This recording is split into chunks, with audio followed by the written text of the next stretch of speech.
One of the worst promotions to ever be done gave us one of the most entertaining baseball games in American history. That's right, I'm talking 10-cent beer night in Cleveland, Ohio. Now before we jump into the game, it's important we set the stage. It was 1974 and things in Cleveland weren't great. Factories were being shut down left and right, leaving thousands out of work. Unemployment was at an all-time high and the city was swept with waves of poverty. Not only were the people struggling, so was the city itself. Their river was so polluted from the factories it literally caught on fire. With thousands of people out of jobs, it was difficult to get people to pay and come out for a game, especially when your team isn't having a great year. So how do you draw in more fans? Well, the marketing team had an idea of offering 10-cent beers. And it works. It worked a bit too well. Normal attendance for a Cleveland game was a couple thousand people. This one drew in over 25,000 people, and they only had 50 security guards. Now surely they had some sort of limit in place on the number of beers you could buy for 10 cents, right? Nope.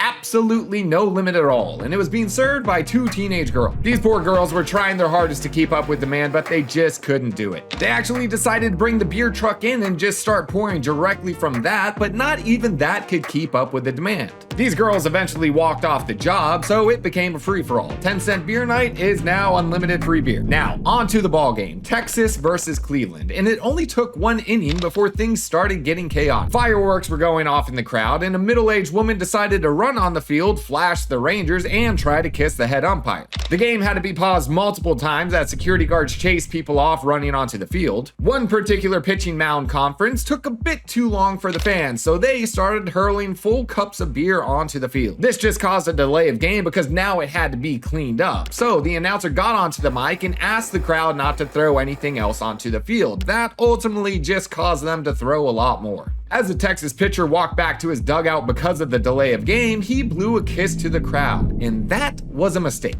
Fans started shooting fireworks directly into the dugout and throwing debris at the Texas Rangers. Texas actually had to leave the dugout for their own safety. Now surely that's enough to just stop the game completely, right?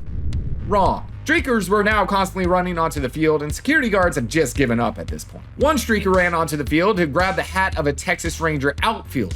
Now from the dugout, the Texas players thought their outfielder was getting attacked, so they grabbed their bats and ran onto the field to protect their outfielder. This caused a sea of fans to flood the field and fight the Texas players. That then caused the Cleveland players to grab their bats, run onto the field, and fight with the Texas Rangers against their own fans. The entire field is now just a complete war zone, and the whole time this was happening, the stadium's organist was playing Take Me Out to the Ball Game. The SWAT team had to be called in and tear gas the place to restore order, and the game was finally called. Texas won due to forfeit.